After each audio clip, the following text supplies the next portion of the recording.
আজকের গল্প নিবারণের সংসার। সুরমা আর নিবারণের অভাবের সংসার, যাকে বলে নুন আনতে পান্তা ফুরোয়। তবুও দুজনের সুখের সংসার। সুরমা নিঃসন্তান। এই কষ্টটা সুরমাকে ভেতরে ভেতরে কুড়ে খায়। কিন্তু আজ অবধি নিবারণ কখনো অভিযোগের আঙুল তোলেনি সুরমার দিকে। সেটা আরও বেশি পীড়া দেয়। মফস্বলের একটি শহরে তাদের বাস। এক চিলতে জমির ওপর 2 কামরার ঘর। বারান্দার এক কোণে রান্না করার জন্য ঘিরে নিয়েছে। ছোট্ট উঠানের কোণে স্নানঘর। বেড়ার গা বেয়ে মাধবীলতা ঘুরে বেড়ায়। ফুল যখন ফোটে এই বাড়ির পাশ দিয়ে মিষ্টি সুবাস ম ম করে। ঘরের পলেস্তারা খসে পড়েছে। সুরমা সেগুলো পুরনো ক্যালেন্ডার আঠা দিয়ে সাটিয়ে বন্ধ করার চেষ্টা চালিয়ে যাচ্ছে। নিবারণের একটা ছাপাখানা রয়েছে, যদিও এই প্রযুক্তির যুগে তা এক প্রকার বন্ধ হওয়ার পথে। ওই যখন কোনো লিফলেট ছাপানোর প্রয়োজন পড়ে তখন খদ্দের আসে, নইলে কাজ নেই। তবুও নিয়ম করে নিবারণ নির্দিষ্ট সময় ছাপাখানা খোলে এবং ধূপধুনো দেখিয়ে দিনের শুরু করে। সংসার চালানো আর ফি বছরে হঠাৎ অসুস্থতার জন্য এক সুদখোরের কাছে অনেকটা টাকা ঋণ করে ফেলেছে। এখন সেই ঋণ শোধ করা হলো নিবারণের মস্ত বড় চিন্তার কারণ। এমনি করেই অভাবের সংসার টেনে চলছিল। হঠাৎ একদিন সুরমা নিবারণকে জিজ্ঞাসা করলো, হ্যাঁ গো, পেইং গেস্ট রাখা যায়, সেটা কি গো? সুরমার মুখে এ কথা শুনে নিবারণ অবাক হয়ে বলল, তুমি এ কথা কোথায় শুনলে? ওই যে কাল হাটে যাওয়ার পথে দীপালিদির সঙ্গে দেখা। কোন দীপালিদি? বড় স্কুলের দিদিমণি। হ্যাঁ গো, তিনি এ কথা সে কথার মাঝে ঋণের কথা শুনলেন। আর তোমার ছাপাখানা তো দেখেন তিনি স্কুলে যাওয়ার পথে। তিনি বললেন, সুরমা তুমি তো রোজ নিবারণ ভাইকে সকালবেলা রান্না করে খাইয়ে কাজে পাঠাও, তাই একটু কষ্ট করে যদি একটা ছেলেকে পেইং গেস্ট রাখতে পারো তাহলে একটা রোজগারের পথ বের হতে পারে। তুমি এই বিষয়ে নিবারণ ভাইয়ের সঙ্গে আলোচনা করতে পারো। তোমাদের তো 2টো ঘর আছে, একটাতে তোমরা থাকো, অপরটাতে পড়েই থাকে। সেই ঘরে যদি কেউ পড়াশোনা করে তুমি তাকে মায়ের স্নেহে খাবারের ব্যবস্থা করে দিলে, এতে তোমার রোজগারও হলো, আর একটি ছেলে গ্রাম থেকে সে পড়ার সুযোগও পেল। তুমি আলোচনা করে আমাকে জানিও। এখন তো একাদশ শ্রেণীর ভর্তি চলছে, সেরকম কোনো ছাত্র এসে বললে আমি না হয় তোমাদের সাথে যোগাযোগ করিয়ে দেব। সব শুনে নিবারণ বলল, সুরমা, সব তো বুঝলাম, আজকালকার ছেলে তারা কি আর এমন বাড়িতে থাকতে চাইবে? ছোট ঘর, রংচটা দেওয়াল, পুরনো আমলের খাট, টেবিল চেয়ার ছাড়া ওই ঘরে তো কিছুই নেই। এমনকি টিভিটা খারাপ হওয়ার পর সেটাও পয়সার অভাবে ঠিক করা হলো না। আর তাছাড়া বাড়িতে কোনো অতিথি এলে ওই ঘরটাতে আমরা থাকার ব্যবস্থা করি। কেউ থাকলে তখন কি করব? এ কথা শুনে সুরমা বলল, দেখো, অনেক ছেলে আছে যে হয়তো পড়ার জন্য শহরে এসে একটা মাথা গোঁজার ঠাঁই খুঁজছে। তেমন ছেলে যদি থাকে দীপালিদিকে বলবো, তাকেই না হয় আমরা রাখবো। আর অতিথি এলে আমরা না হয় মেঝেতে বিছানা করে শোবো, আর তাদের না হয় বিছানায় শুতে দেব। আর একটা বিষয়ে নিবারণের মনে দ্বিধা রয়েছে। সেটা হলো, আমরা তো তেমন কিছু খাই না। তুমি অবশ্য অনেক কিছুই রাঁধতে পারো, কিন্তু আমার সামর্থ্য কোথায়? তাই তেমন বাজারঘাটও করে দিতে পারি না। কাউকে যদি রাখি তাকে তো যত্ন করে খেতে দিতে হবে গো। ও নিয়ে তুমি চিন্তা করো না, সে ব্যবস্থা আমি ঠিক করে নিতে পারবো।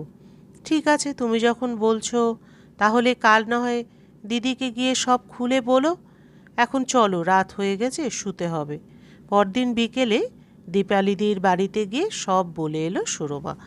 তিনি বললেন, ঠিক আছে, এখন তো ভর্তি চলছে, কেউ যদি থাকার খোঁজখবর নেয় আমি তাদের তোমার বাড়ির ঠিকানা দিয়ে দেবো। 1 মাস পর একটি ছেলে তার বাবার সঙ্গে স্কুলে ভর্তি হয়ে থাকার জন্য নিবারণের বাড়িতে এলো কথাবার্তা বলতে। গ্রামের ছেলে, বেশ মেধাবী, মা নেই, বাবা গ্রামে চাষবাস করে। অল্প পয়সায় কোথাও থাকার ব্যবস্থা হলে খুব ভালো হয়। নিবারণের সঙ্গে ভদ্রলোকের কথা বলে ভালো লাগলো এবং এখানে ছেলেকে রেখে পড়াশোনা করাবেন সেটা পাকাপাকি মত দিয়ে গেলেন। নির্দিষ্ট দিনে সহজ নামে ছেলেটি নিবারণ আর সুরমার সংসারে নতুন সদস্য হিসাবে যোগ দিল। তারাও বেশ খুশি এবং ছেলেটি সুরমাকে কাকিমা হিসেবে পেয়েও খুব খুশি। রোজ স্কুলে যাওয়ার আগে যত্ন করে খাইয়ে সঙ্গে টিফিন দিয়ে নিজের সন্তানের মতো স্কুলে পাঠায়। নিবারণ বুঝতে পারে সুরমা সন্তানরূপে সহজকে যত্ন করে। এমন করে চলছিল বেশ। এক রাতে সহজ আর নিবারণকে খেতে দিয়েছে।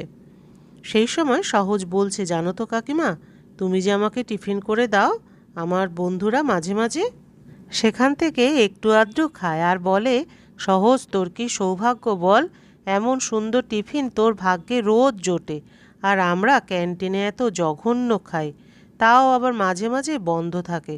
তখন যে কি অবস্থা হয় বড়দিকে বলেছি, কিন্তু তিনি বলেছেন টিফিন তৈরির মতো তেমন কাউকে পাচ্ছেন না।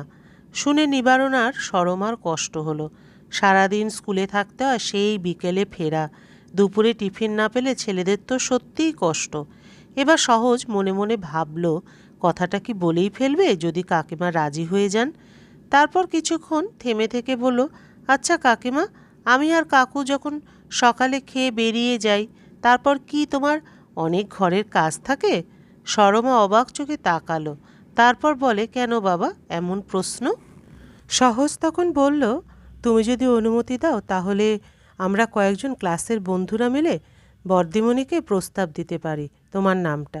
আমি জানি তোমার একটু অসুবিধা হবে, তবে তুমি যদি কিছুটা সময় স্কুলে দাও তাহলে একটা চাকরিও হয়ে যেতে পারে। সবটুকুই তুমি অনুমতি দিলে তবেই বলবো। এ কথা শুনে সুরমা একটু থতমত খেয়ে গেল।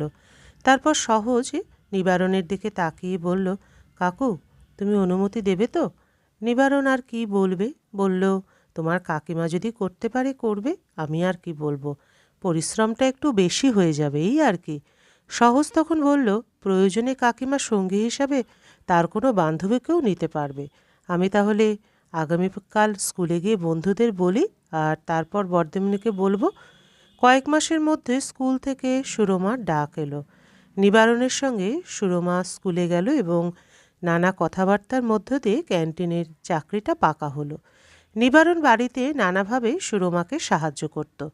দেখতে দেখতে তাদের অভাবের সংসার সচ্ছল হতে শুরু করলো। নিবারণ আর সুরমার কাছে সহজ আর পেইং গেস্ট নয়, তাদের সন্তান হয়ে উঠেছে।